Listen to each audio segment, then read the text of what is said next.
Yes. Today at Expert Class, let's talk about family literacy and intergenerational learning in the context of indigenous and local spaces. With us is our featured expert, an associate professor of the Research Center for Social Science and Education of the University of Santo Tomas, Dr. Gina M. Lonto. Also with us is Attorney Catherine C. Cadiente from the Office of Senator Sherwin Gatchalian to provide insight. I am Dr. Socorro Aguja. Welcome to Expert Class.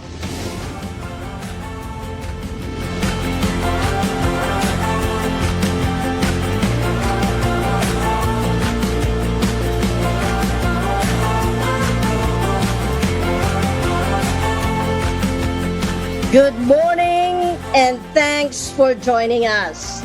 This is Expert Class, brought to you by the National Research Council of the Philippines. Each episode of Expert Class features an incisive look at an emerging field of research delivered by world-class experts at the National Research Council of the Philippines and bookended by a rich discussion among leading minds in the field and other stakeholders. Without further ado, let's listen to Dr. Lonto's presentation on family literacy and intergenerational learning.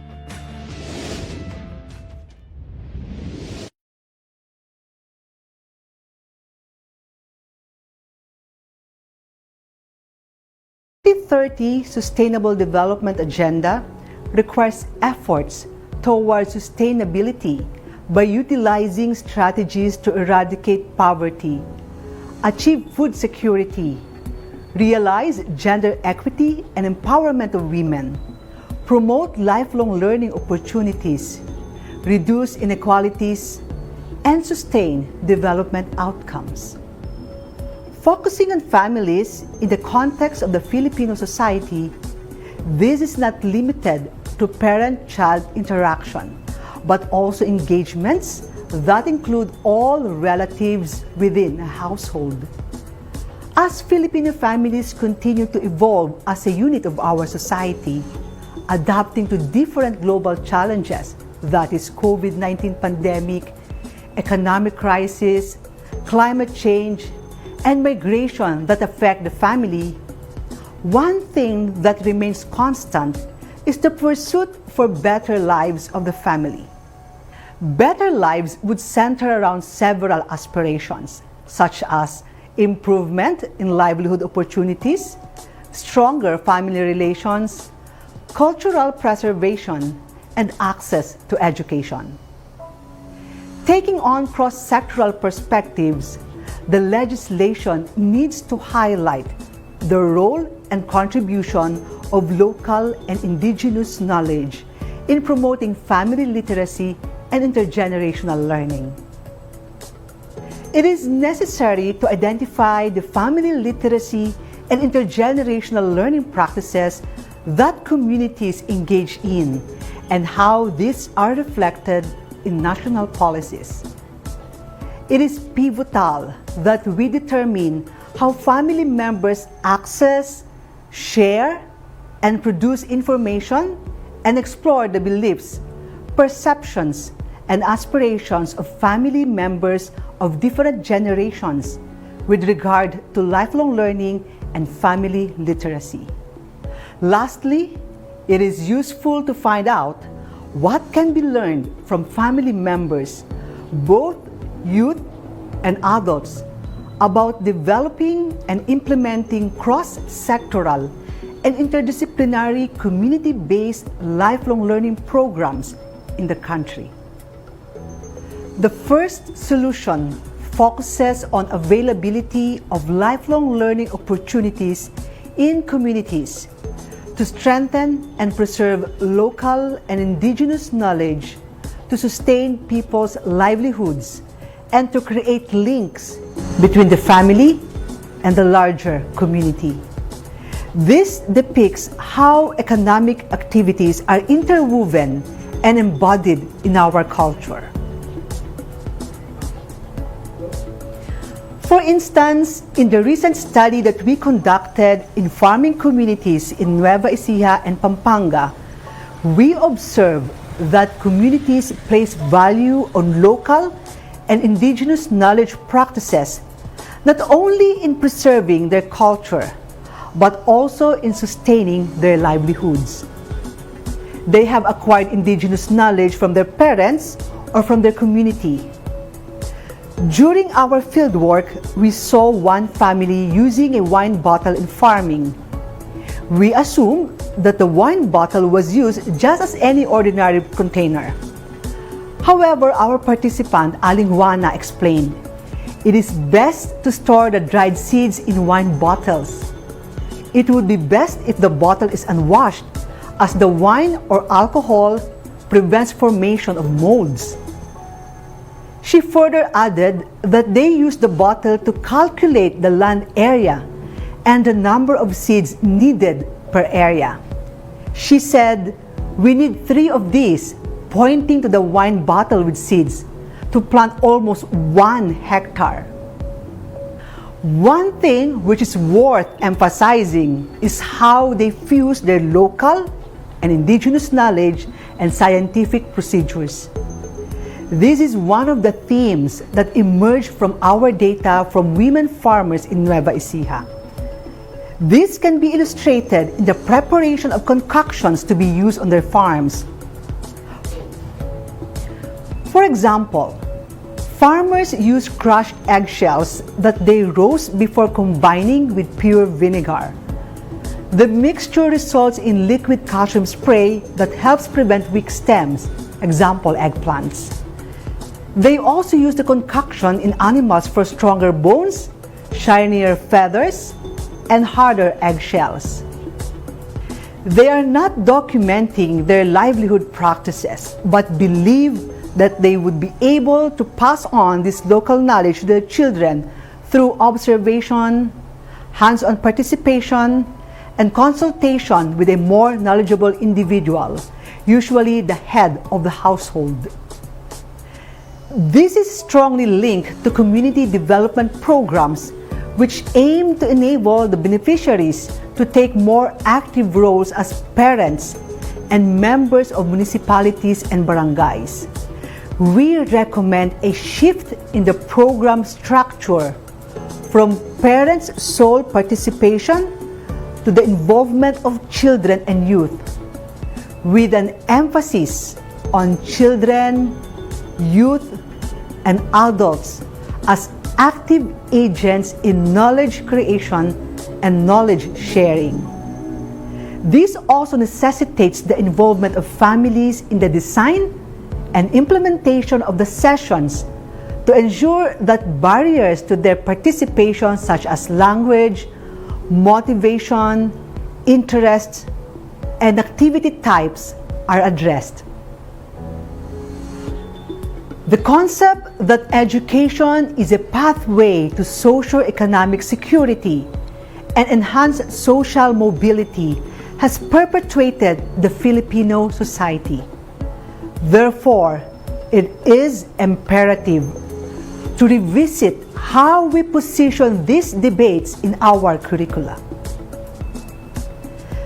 The concepts of family literacy and intergenerational learning have not been defined clearly and have not been embedded in formal education curricula. We therefore recommend the integration of local and indigenous knowledge system and intergenerational learning practices into the curricula of the Department of Education and the Commission on Higher Education. This would also include formulation of policies that support family and intergenerational initiatives and innovations in formal institutions.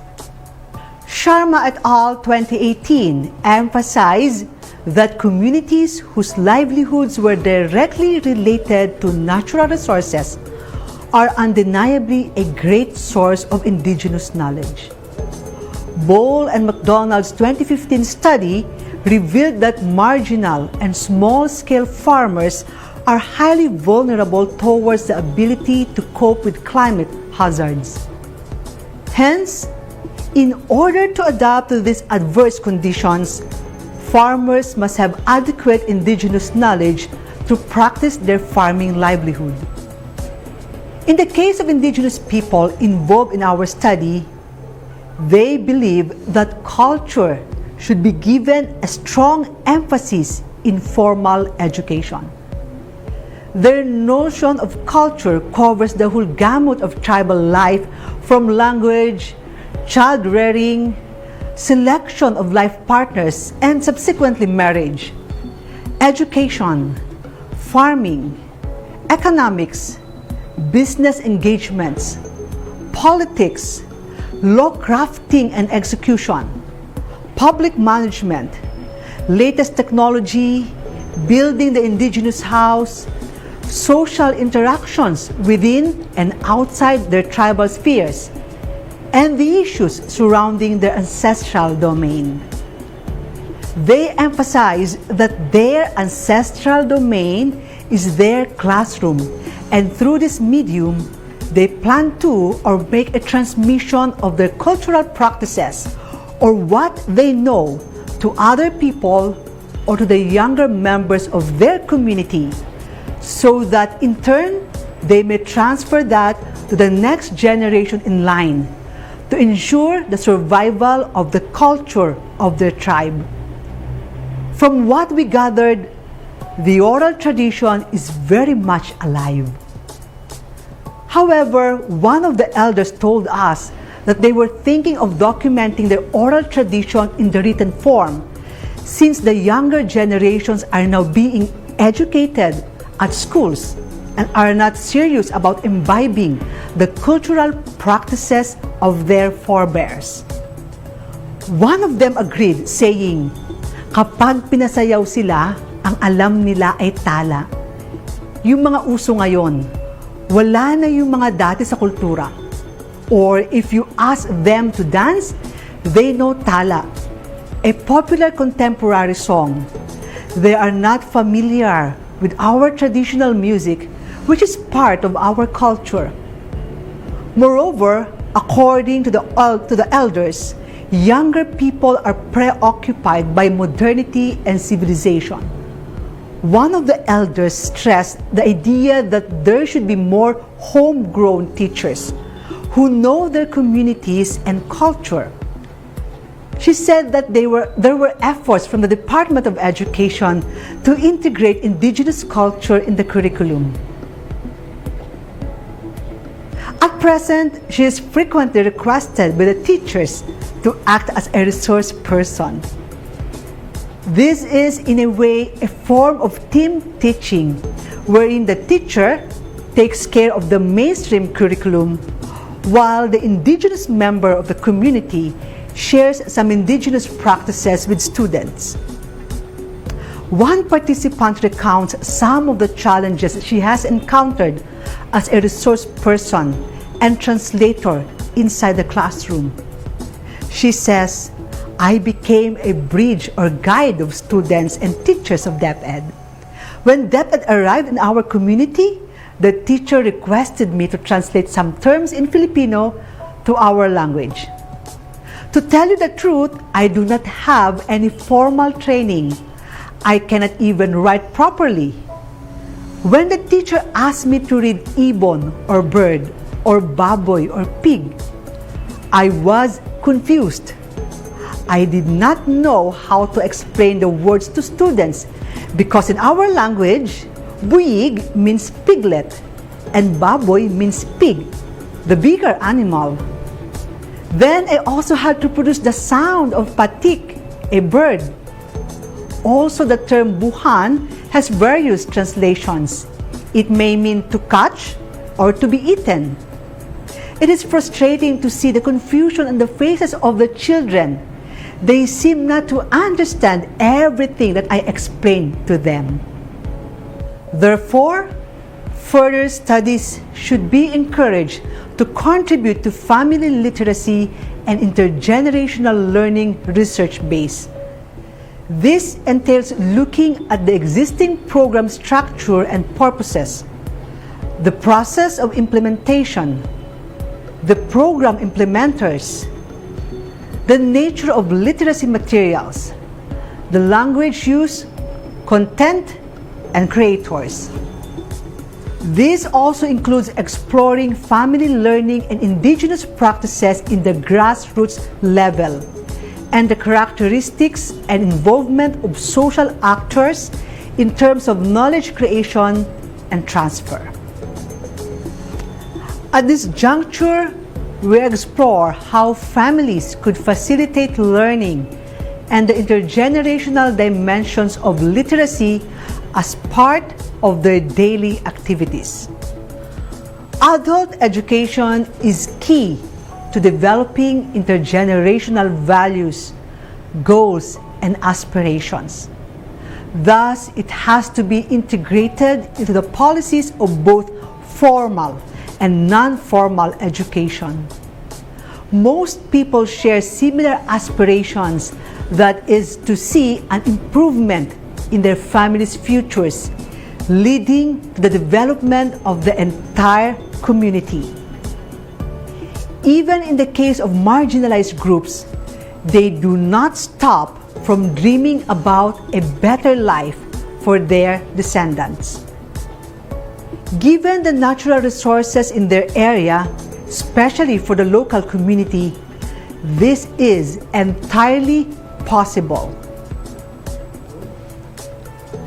Family farming is defined by Konzen and Forney 2000 as a combined family, farm, and commercial activity which is considered as the backbone of agriculture in the world today and is vital in sustaining food security.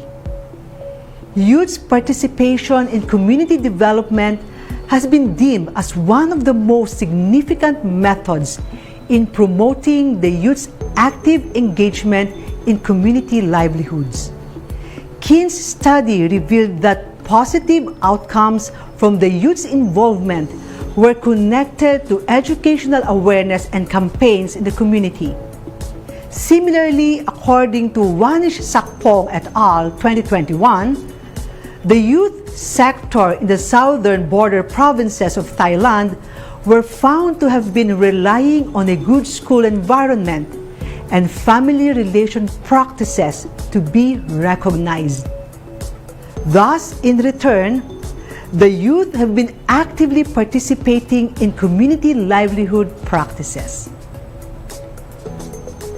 The potential of intergenerational learning and family literacy to pass on and sustain fundamental skills and knowledge about society and culture should be acknowledged in programs implemented by the Technical Education and Skills Development Authority, or TESDA, and the Alternative Learning System, or ALS, of DepEd. This includes localizing and contextualizing training materials and promoting the use of the mother tongue. There is also a need to address the functional literacy skills of women to enhance their workforce and socio-political participation so that they can further help their families and communities in taking part in community development activities. In the light of the families and their communities, I hope that the data I presented would help develop insights, highlight experiences, and underscore practices to understand how Filipinos navigate their way in the changing landscape, considering their indigenous knowledge, their family ties, their aspirations, and their learnings. The key policy involves integrating the potentials of family literacy in promoting intergenerational and lifelong learning, specifically through local and indigenous knowledge production. The data I presented to you offer profound insights on adult education, the role of women in the family and community, the vital role of local and indigenous knowledge system, and the promotion of intergenerational learning and lifelong learning. Several conclusions can be drawn. First, adult education is key to developing intergenerational values, goals, and aspirations. Thus, it has to be integrated into policies of both formal and non-formal education. Second, women take pivotal roles within families and in the wider community. Thus, they should be given equal opportunities for training, participation in decision-making, and access to resources. Their contribution should not only be viewed as an extension of their reproduction and nurturing roles at home, but should be recognized within socioeconomic spaces too. Lastly, lifelong learning opportunities in communities strengthen and preserve local and indigenous knowledge, sustain people's livelihoods, and create links between the family and the larger community. We have seen how literacy is embedded in everyday lives of people. This underscores people's engagement in various literacy practices while developing at the same time shared understanding, values, goals, and aspirations in the context of learning. Thus, we could look at the role of people's existing literacy and local and indigenous knowledge systems and how this could be further extended and strengthened within the learning process. Finally, multi-sectoral collaboration among various sectors and stakeholders expands the concept of intergenerational and family learning to the level of community and beyond familiar relations, where respect of people's various ways of learning, whether formal, non-formal, and informal, are recognized, promoted, and valued.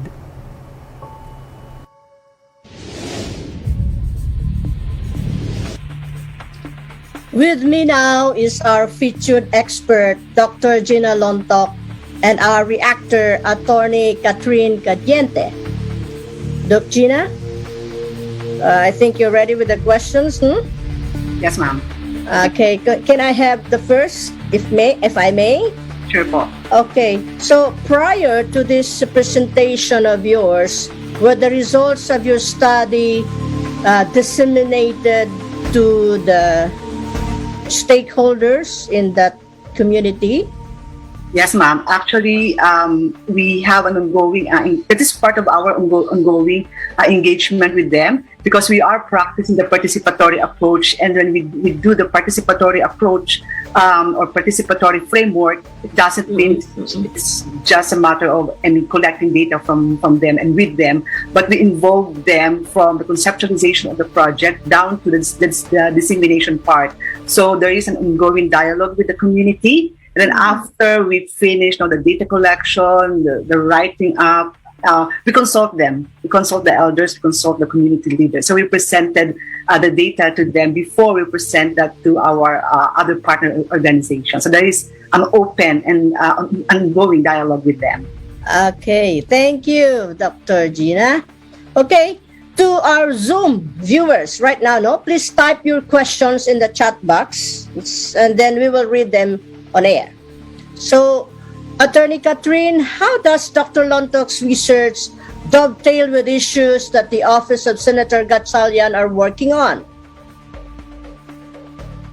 Yes. Good morning, Dr. Agua and Dr. Lontok. Thank you very much for a very informative and insightful and incisive concepts that you presented to us today. Dr. Agua, I'd like to answer your question in terms of the legislative advocacies and initiatives that will be furthered by Senator Gatchalian on the 19th Congress. Let me start on those legislations that have already been in the advanced stage that are related to Dr. Lontok's presentation. And after that, I'm going to give you a snapshot of possible refiling of legislations that did not make it to the to the finish line, so to speak.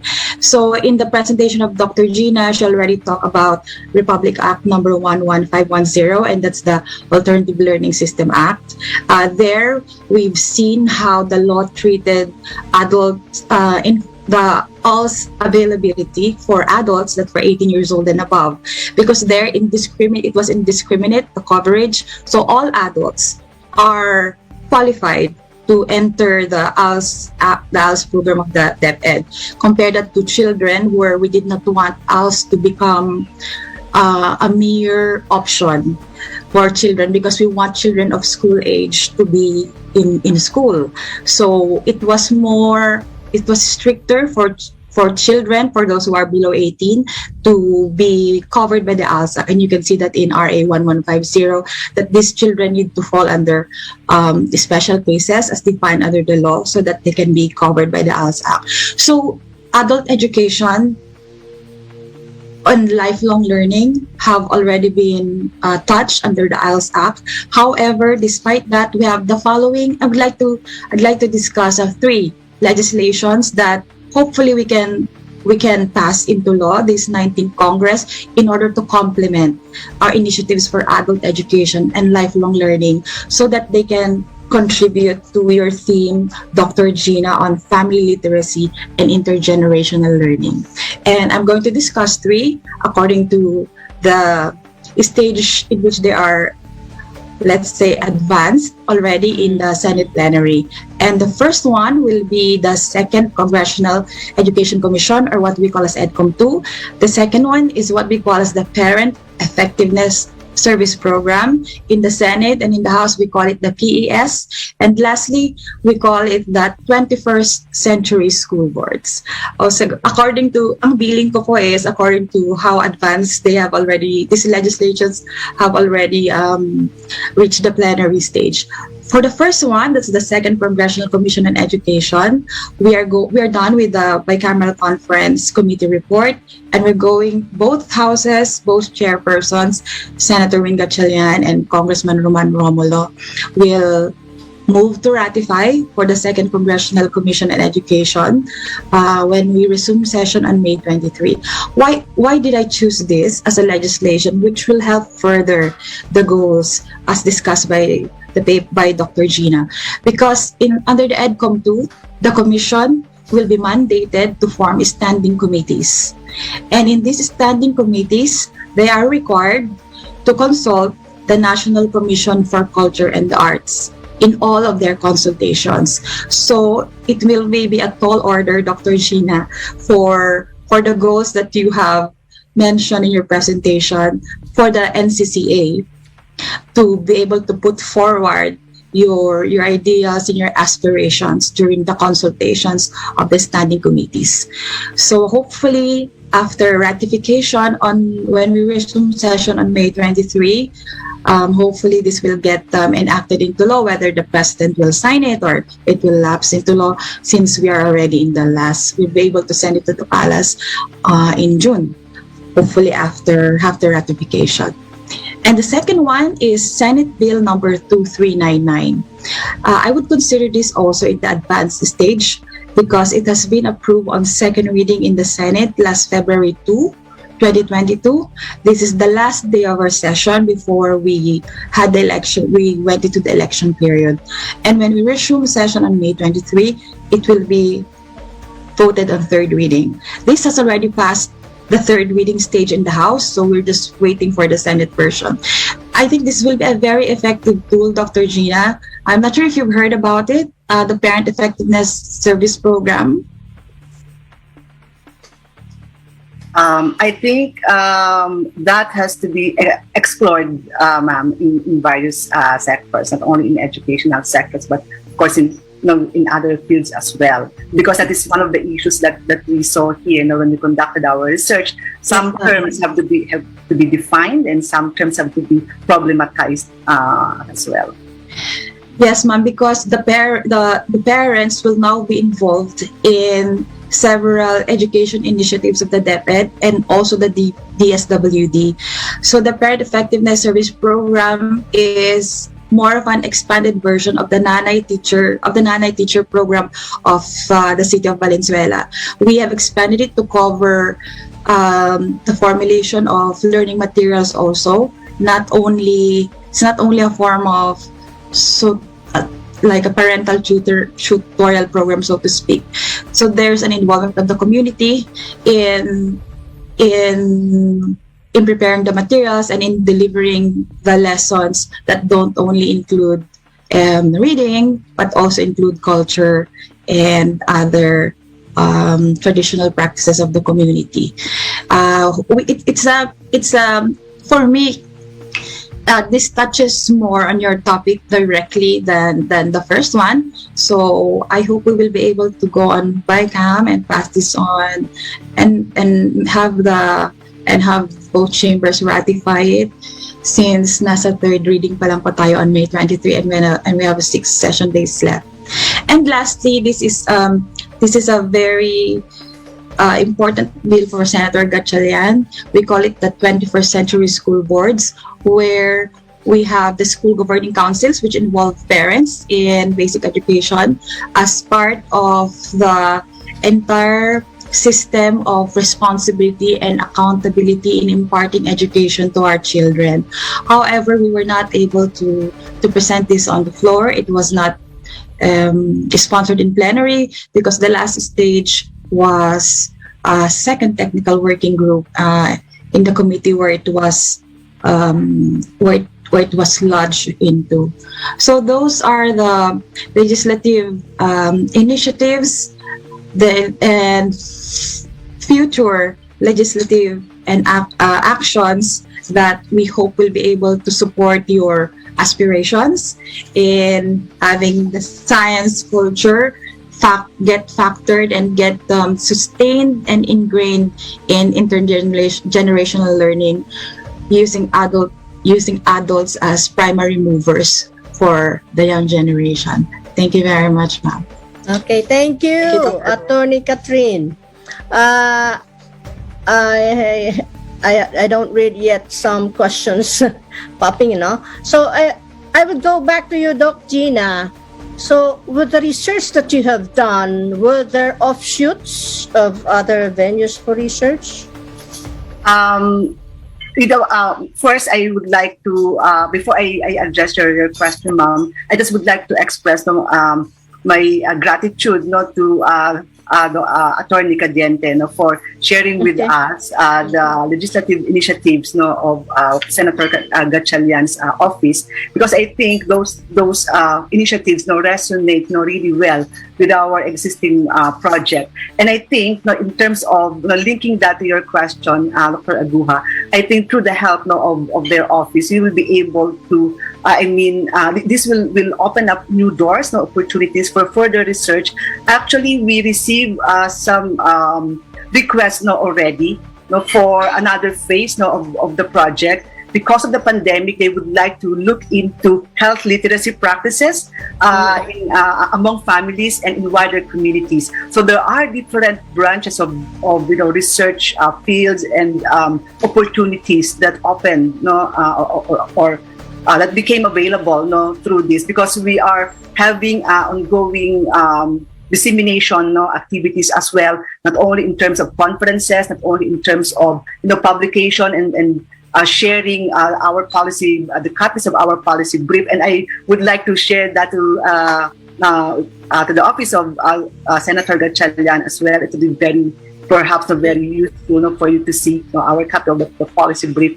And we have this certificate course programs as well. And we are encouraging actually that is one of the requirements of the course. They are going to conceptualize programs and research projects that they are going to implement in their communities. And I'm very happy to share with you that those who are involved are we provided scholarships to our teachers from the Department of Education. We have social workers. We have representatives from our religious communities. We have the academics also participating in that course or program in family literacy and intergenerational learning. Okay, thank you, Doc Gina. Okay, just a statement on this to the bill, one of the bills that Attorney Catherine mentioned. Our graduate students, in terms of parents' involvement, no, our our graduate students, have already researched on parents' involvement in the learning of the students or the children that we have at school during this pandemic. And indeed, it yielded a very good result wherein parents really are helping in the learning of the students during this time of pandemic. So if we could add more on some of the bills that would look at the welfare of the parents as well, probably our students will be more knowledgeable and, would be better in terms of learning and the skills as well. Okay, so if you have more things to share, as there are no questions that I can read right now, Dr. Lontok and Attorney Catherine, are you willing to share? You have your answers because we don't have questions. Are we into that? That will be good, ma'am. So parents' involvement is really helping a lot Yeah, that in is the learning of our And students. with the legislative initiatives that Attorney Cadiente shared with us, I think there are also that the office is also, countering the deficit model, which our research project would like to counter as well. No, the deficit model that looks into that looks at family as merely the receivers or the recipients of knowledge. But what we would like to emphasize here is we look at them as knowledge creators as well. And also, since we are promoting the intergenerational learning approach, then we also would like to underscore the strengths of not only adults, not only parents, but also the strengths of the youth, of young people, in terms of the learning or teaching and learning process. Yeah, I agree with that. So, Dr. Gina, in terms of students working on researches with parents' involvement, parents really did their jobs, not only as mothers but teachers as well during this time of pandemic. But I believe we will not go through with we will not move with that schooling, people who are in the schools that are really on the face-to-face. We are not yet in the face-to-face, yeah? Not 100%, no? So It's a pilot, ma'am. It's a sorry. only pilot. Okay. I'm sorry. It's we now call it it's no longer called pilot phase. We now call it the progressive expansion. So, but not all students are inside the classroom. Not yet. What ma'am, is the percentage? For the public schools, only for up to 15 years old to junior high school, we have 25% of total population already going on face-to-face. For senior high school, we have around 75% or papunta na po yatang 80% who are attending face-to-face. Okay. I think there's more confidence for those in senior high school because we had vaccination from ages 15 to 17. That's for public school, for debit schools po. Yeah. So yes. So there is one question here that popped up.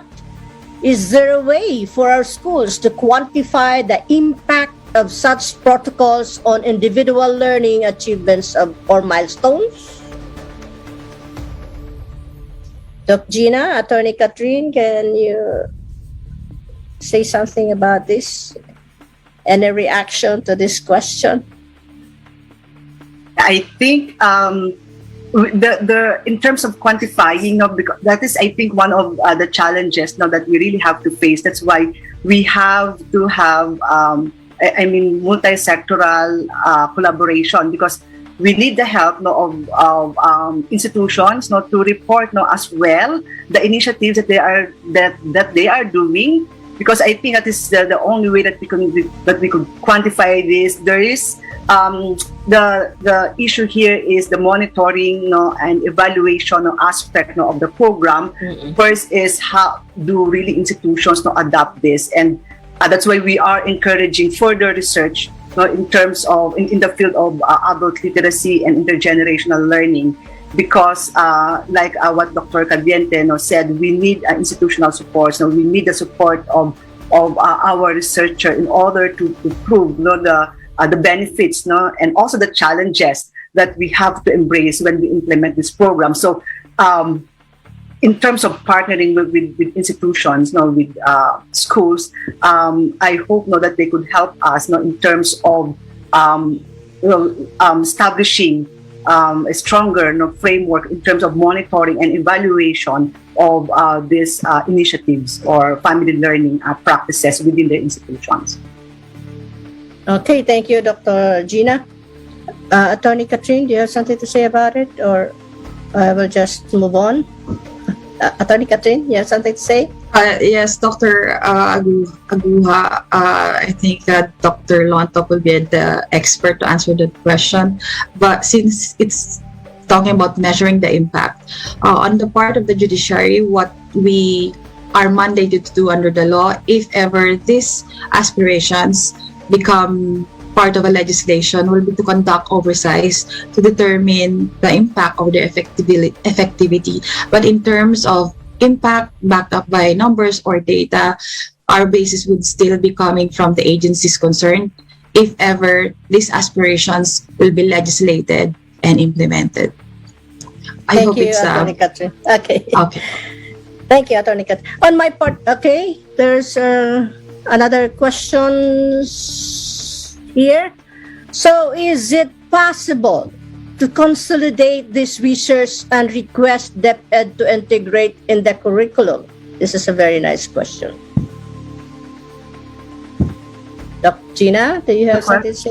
May I ask you to repeat the question? Is there a way to consolidate the research? Is it possible to consolidate this research and request DepEd to integrate in the curriculum?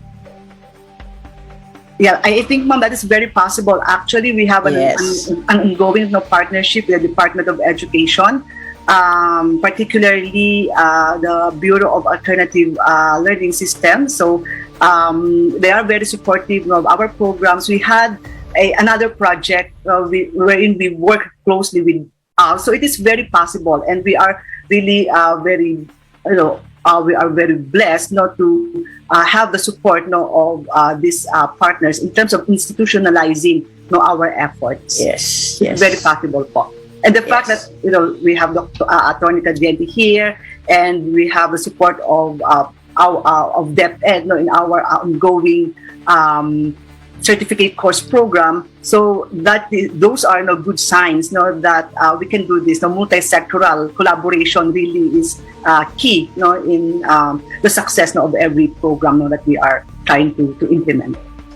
Yes, I agree with Dr. Lontok. And I also be saying yes, it is possible, really possible. Because there are already institutions, especially with the HEIs, who have done researches with regards to this. So it's just a matter of coming up a protocol in consolidating these researches done by different HEIs or even in the basic education. Yes, and ma'am, it's possible. If I may just add, I think it is also good to look at the contribution of non-state actors, the civil society organizations, the NGOs. They are doing excellent projects in terms of adult education, promoting indigenous learning and family learning. It's just a matter of like what you said, consolidating and documenting also. So we are working with various organizations as well. Those who are really pushing and promoting lifelong learning. So we have a lot of lifelong learning advocates as well who are helping us to push these programs. So their contribution is crucial. Yes, agree. Okay. I think there are more questions. Okay, there's another one. So the use of mother tongue in basic education has led to lower scores in standard testing. Why push for this?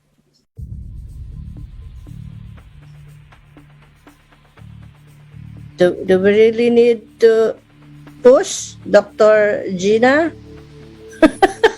The use of mother tongue? Actually, that is one of the things that we are advocating, no, here. I think it depends on the purpose as well, no. So here in our project, we are promoting the integration of local and indigenous knowledge systems and intergenerational practices, not only in formal education, but in other various forms of learning, whether it's formal, non-formal, or informal. So that includes promoting the use of local and indigenous and regional languages of instruction. And why we are promoting that, in terms of intergenerational learning and adult education, because that will contextualize and localize teaching and learning. And if we are going to tap the local leaders as our resource persons, if language will be a barrier, then we are I think that will be another challenge that we have to face. But in terms of mother tongue, I think that is for another purpose, of strengthening the language skills, and the content knowledge also of our students, in terms of addressing the challenges that they have faced in terms of standardized exams. So I think that is another purpose. But for the purpose of contextualizing and localizing learning and teaching, we are promoting the use of mother tongue or lingua franca as well. Okay, and there are a lot of studies, that show the impact of this mother tongue, and it yielded a result that the students were able to obtain knowledge, using the mother tongue, isn't it? So I think on the part of Attorney Catherine, you may be able to come up with a bill about the mother tongue in terms of learning, on how it will be contextualized, is it per region or whatever, but we still have the edge, using English as our L2, because we can, as we go out from different countries, English is really our second language, so it's easy for us to travel, it's easy for us to negotiate with other countries, So there are these things that we have to consider, why it has to push through, why it is not. So we have to weigh the pros and cons if we have to consider the L2 English or the mother tongue. So it depends on the purpose. I agree with the Dr. Lontok on that. Okay, so more of this. Here's another question. So what should be our strategies in equipping parents with mentoring or scaffolding skills? Dr. Gina, do you have an answer to this? Yes, ma'am. I think in terms of strategies, we need to have ongoing capacity building programs that we have to do in our communities, involving parents and involve them in the process. In terms of the programs that work for them, because this is one of the things that I realized. That's why some development projects do not work, or some fail, because there is this tendency of some organizations or some groups to bring into the community preconceived programs. I think the involvement of parents, that will be very important in the conceptualization and implementation of the program. So involve them in the process from the very beginning, from the conceptualization of the program down to the implementation, monitoring, and evaluation, because that links to one of the challenges that we encounter, the sustainability of the project as well. Because if they do not feel that they are not involved in the program, but they are just mere recipient of these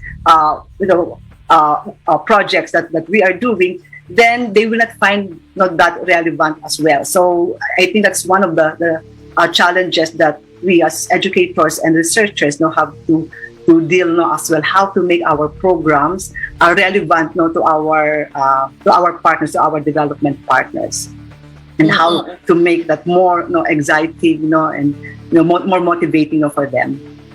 Actually, that question would lead to another research, no, a good venue to research, because there are already studies, published on that regard. It's just a matter of reviewing them. What are those studies proved to be effective, and come up with a meta-synthesis on that study, and then act for another research on that regard. Parang I think it will work. No, that could be one of the solutions. Yes, po. And they need support. No, I mean in terms of resources, especially in poor communities, they really need support. No, in terms of access to the internet because of the pandemic. So in most of our projects, we have the support of the LGUs, because it's very difficult to just conduct the study just by relying on the resources of our university, of our team. That will not work very efficiently. So if we have the support also of the local government units, so that will help contribute in the sustainability of the projects. Okay, I agree with that. I think for anyone who's out there who will have the courage or the way to come up with such research, funding, I think is just in there, it's there waiting. So you come up with a proposal, and then NRCP probably can help you with that on the funding side. Come up with the research on that, and then submit to NRCP or other funding agencies for that matter. Okay, here's another one. This is for Attorney Cagente. Bakit po parang mahirap magpasa ng education-related bills sa ating Congress? Salamat po. Attorney Catherine. Thank you for the question. I joined the office of Senator Gatchalian in 2016, that we were chair of the Basic Education Committee only in the 18th Congress. That's from 2019 to present time. And in those 3 years, we were able to pass 11 national laws and 57 local laws. So our goal was to pass more. But then I think that record of being able to pass 8 national laws, and 57 local laws is a good record for a legislator in one committee. Kasi it's a good number already. I'd like to say that sana we probably would have been able to pass more if there was no pandemic for the last 2 years. Even if there is more satisfaction than complaint on my part for being able to reach the finish line for these 8 national bills and 57 local bills. To answer the question, why is it difficult sometimes? Like, for example, for a committee, kung kunwari, konti lang yung mapasa na EDUC-related bill, my academic question for that would be, it's because we are under a bicameral system. So after the bills will reach third reading in the Senate and the House, we still have to meet as a third body, as a bicameral conference body, to reconcile the versions. And after that, it goes to the president for signature or veto. So I hope that this space that we were able to see in the 18th Congress will be able to be sustained in the 19th Congress, so that we can change the pace and give more satisfaction to our stakeholders. So sana po mga at least din, kung kaya po. I couldn't say with certainty na sana mas marami kami pang napasa than 8 national bills and 57 local bills. Laws. Kasi po yung pandemic, nag-iba po yung pace namin. But we thank everyone who contributed, who cooperated and did their parts for us to be able to shepherd all this 65 laws in total. So yun po. Yung bicameral system po kasi natin, ang ini-encourage na po kasi ang debate. So it's not enough for one chamber to say ito na yung version and the other version to say ito yung gusto naming version, because we have to debate again to reconcile both chambers' intentions for any particular legislation. So, Attorney Catherine, thank you for that answer. No? So, Attorney Catherine, so on your part, hindi mahirap magpasa? Didn't find difficulty in passing those bills in education? There are pains there were pains in passing all of these legislations, but you need the leader like Senator Win Gatchalian, who will stop at nothing to concretize his ideals and aspirations to become laws. There were some bills that took us 10 technical working groups in the Senate and another 10 pre-bicameral conference committee meetings, and then magkakaroon naman po kami ng BICAM. If you've heard of the Inclusive Education for Learners with Disabilities, there were 10 technical working groups there in the Senate. Separately, meron din yung House. And in pre-BICAM, we had another 10 pre-BICAM meetings with the lower house. And for the bicameral conference, we had 2 bicameral conference committee meetings. So some bills are easier to pass than the others, but those that take years for us to pass, they were all worth it. And we wish we could have done more, ma'am. But so far, I think the promises we gave to our stakeholders, because of the relentless insistence and passion of Senator Gatchalian, we were able to fulfill our mandate. We hope we could do more in the 19th Congress po. Okay. Mahirap po pero worth it. Yeah, I agree. I understand your point. Okay, thank you, Attorney Catherine for that explanation you had. Kasi tanong ko lang sana kung mayroon bang basihan kung ano ang standard ng pagpasa ng bill. For example, within a year, you have to pass 15. Meron ba ganon? May standard ba? I would call it mga goals. My goals yung speaking for my office, Senator Gatchalian would set goals, legislative goals for a particular Congress, and it's the job of his committee, of his staff to reach the finish line. And hopefully the 19th Congress will enable us to pass more, as he promised during his campaign for his battle cry to improve the education quality in the country. Okay. Wala akong hard and fast rule, kumbaga. Okay. So thank you again. So more questions on. So here's another. So what are the expertise that will be needed for the next DepEd Secretary to address issues that we have these days? Okay, so what are the expertise that will be needed? Any idea? Doc Gina?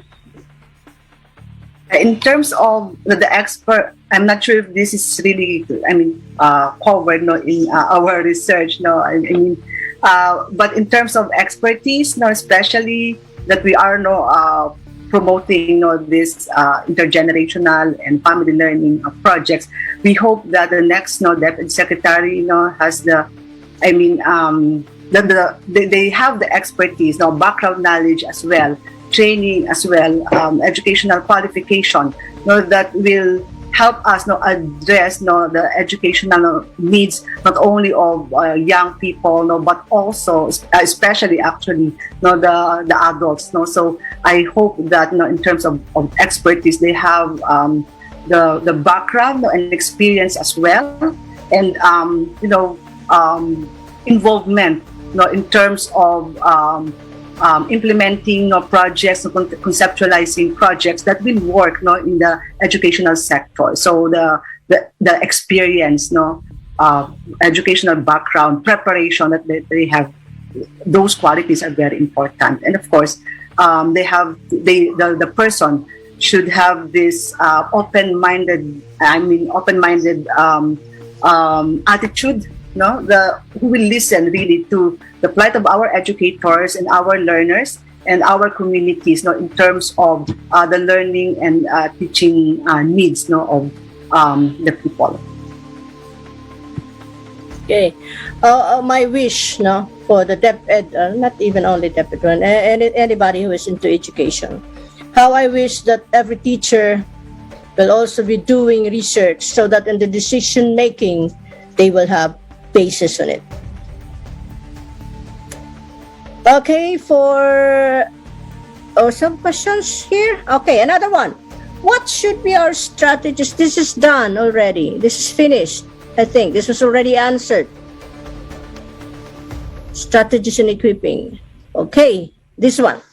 Will you be still supportive of engagements that still integrate technology-based curricula? Ako personally, oo.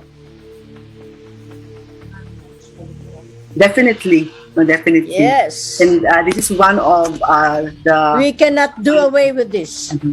Yes. That's why we are really promoting intergenerational learning, because this is in terms of educational challenges, and needs, digital technology will always be, I think that will always be there. Even the indigenous communities, even our participants from rural communities, they rely, usually, most of them, during the pandemic, they rely, heavily on the help, of digital, technology.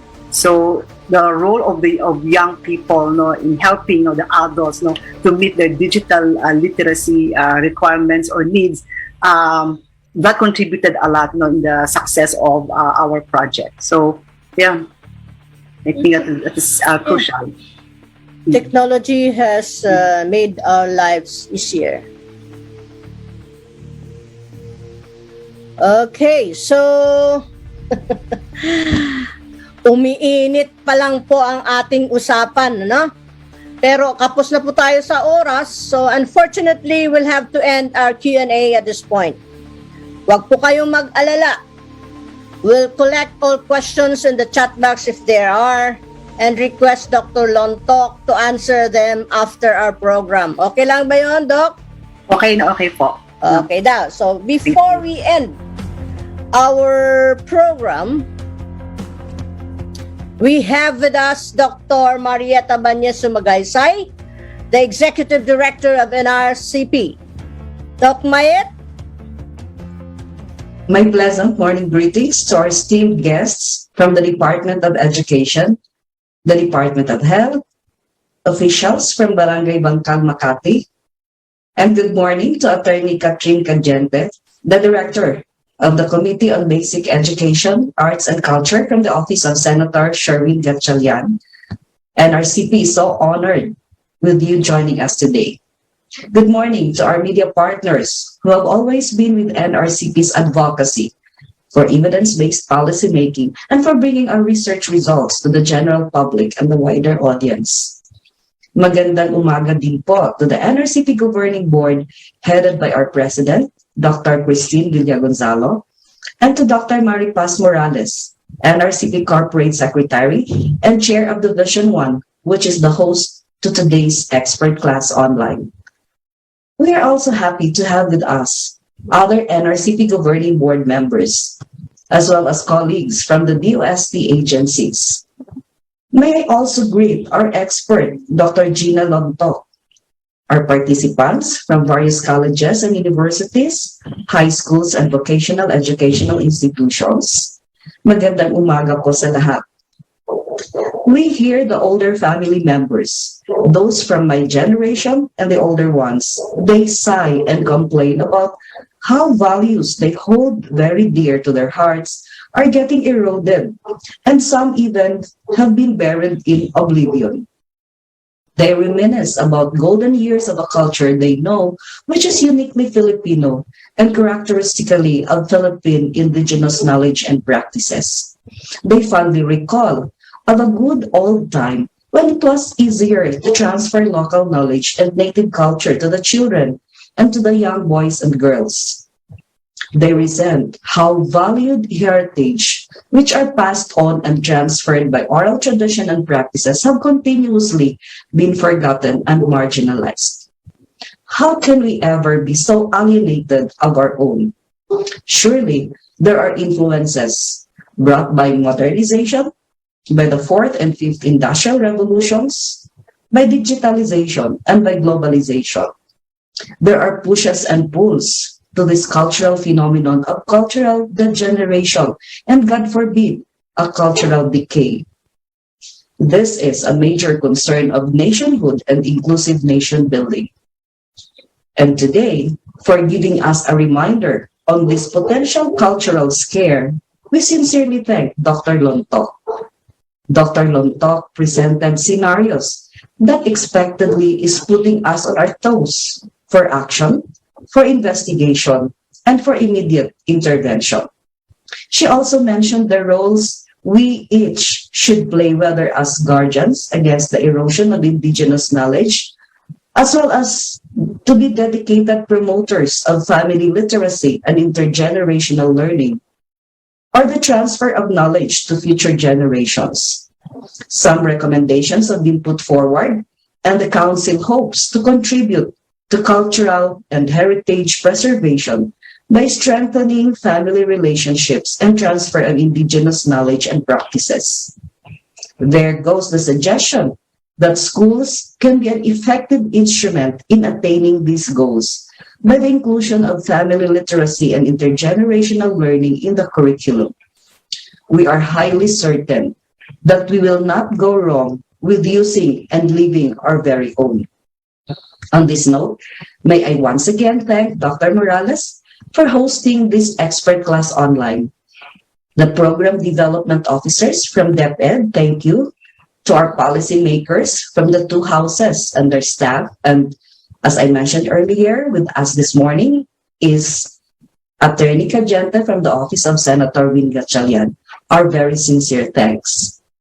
The NRCP will continue with expert class online with 4 more sessions this month of May. Please stay tuned to our website, to the Research Pod, which is our Facebook page, and to InfoMetro, the Council's newest e-newsletter. So as we end our online class today, may I say, maginhawa ang buhay sa siyensya at kultura. Godspeed to all. Thank you, Doc Mayet. Indeed, what Dr. Gina Lontok presented offered us more venues for researches to be conducted among us educators and other stakeholders. So yes, we had an interesting and thought-provoking discussions here. And if you really want to be provoked with interesting, healthy ideas, always participate in this expert class. Di ka lang magiging expert, may class ka pa. Okay? At dito na po nagtatapos ang ating programa. Huwag po muna kayong bibitaw. Pagkatapos po nito ay magpipicture pa po tayo. From all of us here at the National Research Council of the Philippines, we'd like to thank our reactor from the Office of Senator Sherwin Gatchalian, Attorney Catherine Cadiente, and our featured expert, Dr. Gina Lontok. I am Dr. Socorro Aguja. Magkita po tayo next week para sa isa pang episode ng Expert Class.